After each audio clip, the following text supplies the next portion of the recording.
Hey guys, it's Leslie, and I'm so excited to tell you that every Friday from now on, we're going to be doing weekly videos all about health, wellness, and how you can live your happiest and healthy life. Each week, I'll be bringing on a different guest to talk about a topic and the weekly news so you can start your weekend off right. So this week, we have TranQool CEO Chakameh Shafii, and we're going to be talking about self-care. So welcome, Chakameh. Hello. Hey. Hi. So I'm so excited to talk about self-care with you and, being selfish as an entrepreneur and what that really means. But first, maybe let's talk about some good news from the week. So yesterday was International Puppy Day. Yay, we're so excited. We love puppies at TranQool. We do. We really love puppies here. And the great thing about puppies is there's so many mental health benefits that people don't even know about. Like, research shows that petting a dog can actually release oxytocin in your brain and reduce stress. I had no idea. Yeah, and they're great companions, avoid loneliness, and they're just a general great distraction because they're so adorable and playful. We also got some exciting news for all you Canadians, Torontonians out there that Hamilton is coming to Toronto. I know. We had like a moment of joy, happiness happening here at the office. Yeah, and so we have to wait a little bit. It's coming the 2019-2020 play season in Toronto, but considering how sold out it was in New York City, you better keep your eye out for tickets. So 2 years from now. Yeah, 2 years from now. And if we can't make it to New York in time. Yeah. We can't get tickets. Wait 2 years. Yeah. And so we're so excited about that. We love plays. And the final piece of news is TranQool news, which is we brought on 2 new therapists in the past couple weeks. The first is Lily. She's a social worker who specializes in anxiety, eating disorders, and relationship problems, so make sure you check out her profile. And the second one is Aparna, who is a psychologist, and she specializes in low mood, anxiety, work-related problems, and relationship problems. So make sure you check them out. It's been like a good spring. It is. It's a really good start to spring. Yeah, but it's so much warmer, so we have that. Yeah. And so, on to self-care. Self-care. Yeah. So thanks for inviting me to be your first guest. I think self-care is really important. And I wrote that piece about being a selfish entrepreneur. And it got a lot of attention because entrepreneurs are always, by their friends and family, like close people who knew them before they were entrepreneurs, they're sometimes perceived as being selfish. And I think it's really important to talk about it because we have really stressful lives, and as you would know, and we have a lot of shit that's going on, and I think it's important for us to take a step back and assess how we can take care of ourselves and then give back. Because what we do is important to us, but it's also important to the world around us, right? Most of us are building companies that hopefully is having an impact in some way, making people happier, healthier, making people enjoy, their life, get around faster, if you think about Uber. And so it's important for us to just take a step back and just feel like what's important to us. Yeah, and I think the other part of self-care is, if you're viewing it as selfish, that's kind of a distorted view, because when we take care of ourselves, it allows us to be better employees, better friends, better family members, and actually get closer with the people in our lives. Mm-hmm. Because if you're not taking care of yourself, you have no energy or strength to actually help out the people around you. Exactly. I think it's like, even if you think about parents, there was a time where there was a mom who I was talking to, and she's like, I feel so guilty, like, taking time for myself because I have to, like, spend it with the kids. Mm-hmm. And the reality is, if she's not taking time off to really take care of herself, she's going to be very agitated. And when you're agitated, like, how are you going to be around your kids, right? I mean, we're not moms, we can't make comments about that. Yeah. But I'm assuming that it's like everything else. Like, if you're not your best self, then you're just not going to portray your best self. And in order to do that, you really need to be at peace with yourself. Yeah, and it just makes us more fun to be around. Yeah. If you're taking care of yourself, you'll be in a better mood. And even if it's like making time for the gym, you know, Yeah. I know that's something you make sure to get to do. in. I'm Yeah, in my gym clothes right now.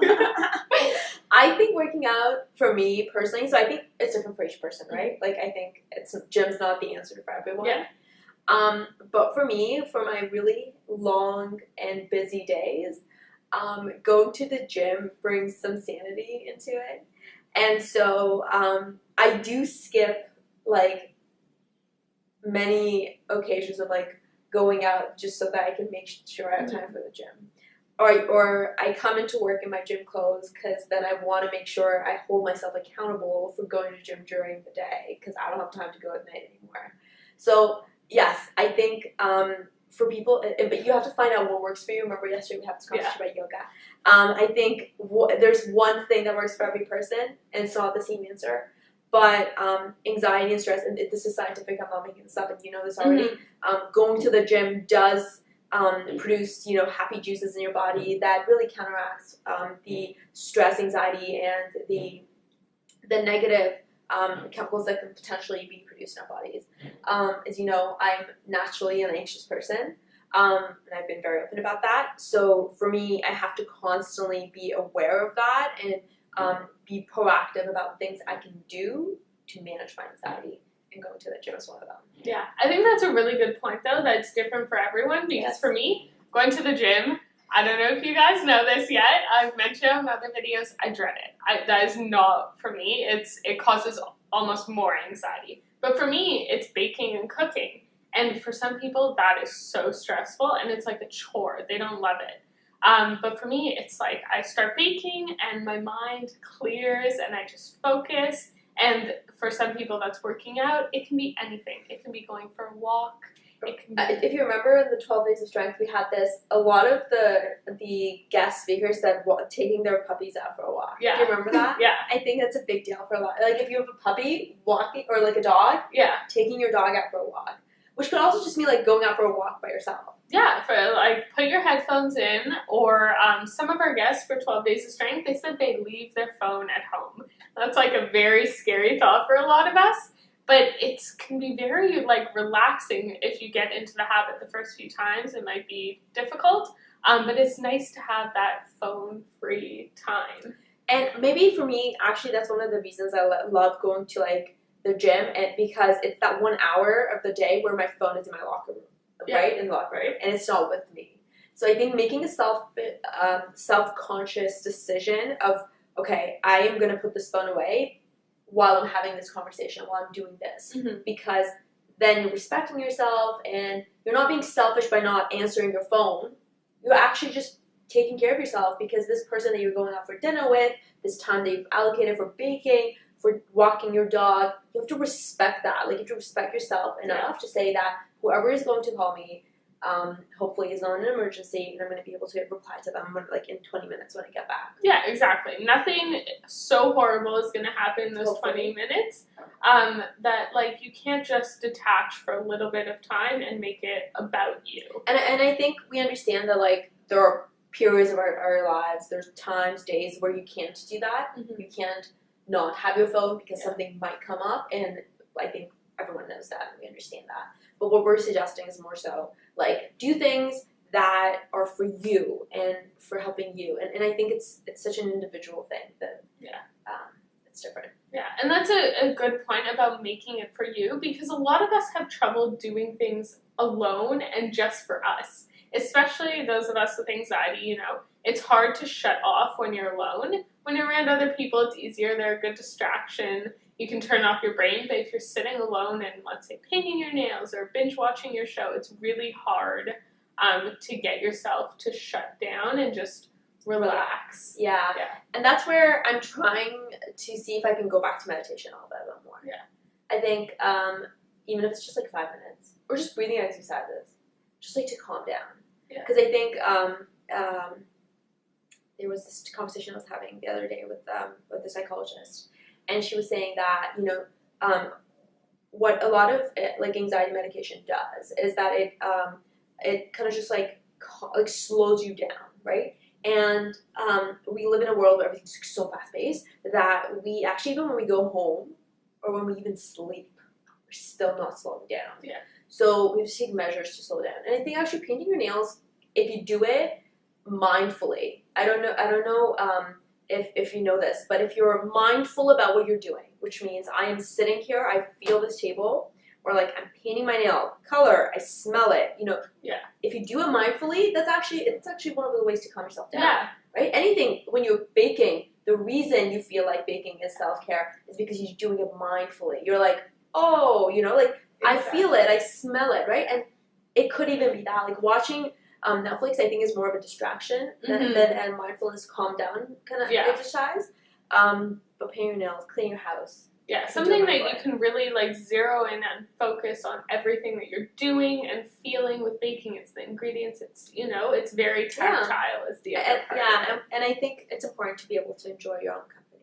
Yeah, because you don't want to rely on other people. I can only relax around other people. You have the strength within you. You can do it. And if you don't now, you can. Yeah, right? That is absolutely a skill you can learn. We actually have an article on the blog all about learning to ditch the stigma of doing things alone and actually enjoy your own company. Yeah, that's like a very great skill. And then you enjoy it so much. Yeah, that you actually put time, allocate time of the day. I'm going to spend this time alone. Yeah, it's so great. It is. It's really, calming and relaxing, and it's something once you learn the skill that you'll be able to carry with you, and it actually builds your confidence. If you feel secure in doing things alone, it kind of extends and it builds. It's like, I can do whatever. It's all on me. I have the strength. I used to envy people who traveled alone.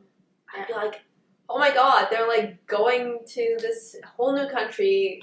No one speaks English. How are they doing this? Yeah. And when you speak with people who do that, they're just like, it actually gives me an opportunity to really enjoy the pieces of that city that I want. Exactly. Right? So I think it's a really great skill to have to be able to enjoy things your way. Yeah, even going shopping, you can spend as long as you want in the store. You're not worried, oh, my friend's already done and they're waiting for me. You can do everything at your own pace and really, just enjoy it. Enjoy what's around you. Yeah. Maybe we should talk a little bit about what we're each doing for self-care this weekend. I'm doing something really fun. So as you know, 2017 has been really busy for us at TranQool. I think I took my first vacation in 2 years last Christmas, and I haven't been able to take weekends off for a while. But this weekend, I'm inviting some of my friends over on Saturday for just like a little get-together to just talk. Because I think it's important to just spend some time and talk to a small group of people. Conversations are so important. Yeah. And that, for me, is self-care. Is phones off, real conversations about things you care about. We don't do enough of that. I don't think we have enough of human conversation. Yeah. So that's going to be my self-care activity, having my friends over at my house. I love hosting, so that would be fun.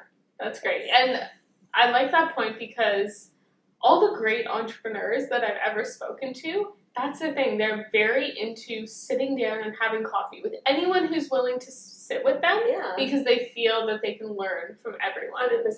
Yes. And that extends to your friends. Your friends have things that they may never have told you. Yeah, well, I mean, with entrepreneurs, what you also find, how a lot of people are like, entrepreneurship is a very lonely journey. 100% true. Not a lot of your friends stick around because it's a very difficult relationship to have with entrepreneurs. But what you end up doing is you can build a lot of entrepreneur friends, which is what I have. So when we sit together, we learn from each other, from what we've done, and just, it's great. It's not necessarily talking business. It's just not, with like-minded people. It's like, how do you, because I think every single person has a different life, different challenges that they have to deal with, and different strategies of how they deal with those challenges. And we talked about this, how everyone's life has its own ups and downs. Yeah. And it's great because then it makes it more human. Then you're not so alone in feeling like, my coffee spilled on me this morning. I'm the only one in the world who has had that happen to, right? No, you're not alone. Yeah. So many other people have had that. And it's only through verbal conversations in person that this happens, not through Facebook and tweeting about it and having people say, oh yeah, me too. No, don't do that. Exactly. We all have different daily experiences, but the human experience is so connected and similar. And as extroverts, I think I personally feed off of people. So that's my self-care this weekend. Yeah. So for me, I'm so busy during the week that I don't cook. If I don't cook on the weekend, there's no cooking happening during the week. And I didn't get a chance to do it last weekend, so I've been eating takeout all week. So this weekend, I'm going to go to the grocery store and spend my time, buy all the nice things I like, and spend all of Sunday cooking just yummy food. Yeah. Sunday, self-care. Exactly. It's fantastic. Yeah. Well, good for you.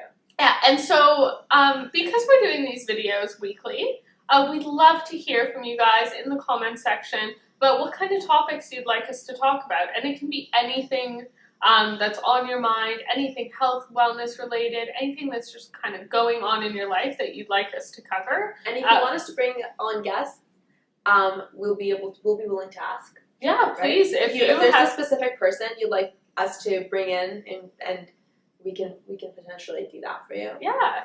So let us know your ideas. Let us know your thoughts. If there's maybe a little segment you think we should add that would make this work for you better, please share it with us. Yeah, we're trying. This is new. So yeah.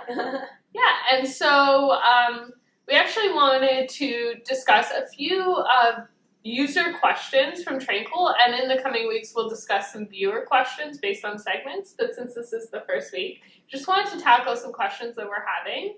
A lot of them are about insurance and getting reimbursed, and so the great thing about TranQool is we really wanted to make it accessible for everyone, so we made sure that it was insurance reimbursable, and we want you to know exactly how you can go about that.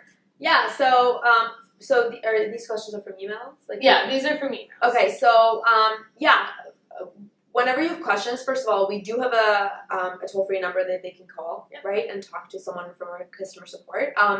But it's insurance reimbursable if you have coverage for psychologists or clinical social workers. So it would fall under psychological or psychotherapy kind of counseling. And it is reimbursable. And if you're having trouble, we actually do have a couple of people in the office really dedicated just to help our clients and our customers. So when you call or when you email, they'll reach out to you and they'll actually help you get reimbursed. So they'll talk to your insurance and stuff like that. Yeah, and if you're not sure if we're covered under your plan, once again, just reach out. We'll help you figure it out. Yeah. And in terms of getting reimbursed, once you have your session, you get emailed a receipt, and you would submit that like any other health receipt that you get to your insurance, either through work or through school. We're also covered by a lot of the university insurance. Yep, we are, yes. Yeah, and so the final part is we just want to remind you to have a great weekend. And keep an eye out for our next video on Friday. We're going to have a really special guest. We'll be announcing it next week. And the final piece is remember that we all have challenges. It's really how we face them, how we view them, that really kind of defines our experience. And again, remember, we're all human. So reach out to people who you think are having challenges and share your experiences with them so that we don't feel so alone. Yeah. It's a very isolating world right now. Yes. Have a great weekend, guys. Have a great weekend, guys. Bye. Bye.